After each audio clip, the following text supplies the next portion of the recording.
ഇപ്പൊ നമ്മൾ വാങ്ങിക്കുന്ന പശുക്കളെല്ലാം നിലമ്പൂർക്ക് പോകുന്ന പശുക്കളാണ്. ഈ 3 പശുക്കൾ എന്ന് പറഞ്ഞാൽ 3 പശുക്കളേണ്ട இது 2 கன்னி பிரசவம் 4 பல்லு இது 6 பல்லு ரெண்டாவது பிரசவம் எல்லாம் மேக்ஸிமம் வந்து 20 லிட்டர் மேல கட்டி டைப் உள்ள பசு 20 ലിറ്ററിന് മേലെ നടുക്ക് നല്ല സൈസുള്ള ബ്രീഡിലുള്ള പശുക്കളാണ്. ഒന്നും പ്രസവിച്ചിട്ടില്ല, 3 പ്രസവിച്ചില്ല. ഈ ടൈപ്പിലുള്ള ഉള്ള ബസ് എവിടെ കിട്ടില്ല ഇവിടെ കിട്ടും.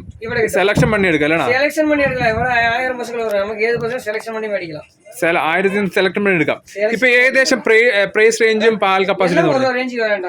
ഒരു റേഞ്ച് വരും. 1 രൂപയ്ക്ക് മേലെ വരും. இந்த ബസ്സിൽ 1 രൂപയ്ക്ക് മേലെ வந்து നിലമ്പൂരിൽ കടവ് ഫാമിലേക്ക് ഈ 2 പശുക്കൾ കടവ് നമ്മൾ നേരത്തെ ഫാം വീഡിയോ ഒക്കെ ചെയ്തിട്ടുണ്ട്. അവര് വന്നിട്ടില്ലേ? ഇപ്പൊ അവർ வந்து நல்ல பெஸ்ட் குவாலிட்டியான பஸ் தான் எடுக்கும். അല്ല ഇപ്പൊ വരല്ലേ? ഇപ്പൊ ഡയറക്റ്റ് വന്നിട്ട് സെലക്ട് പണി പോയോ? സെലക്ട് പണി ബസ് എടുത്തിട്ട് പോയത്. ഓക്കെ. കാരണം ഇവിടെ ട്രാൻസ്പോർട്ട് പണി അങ്ങ് വിടും അല്ലേ? അതൊക്കെ ഓക്കെ. അപ്പൊ അങ്ങനെ അവിടത്തേക്ക് വാങ്ങുന്ന കിഡ്നി. ഓക്കെ.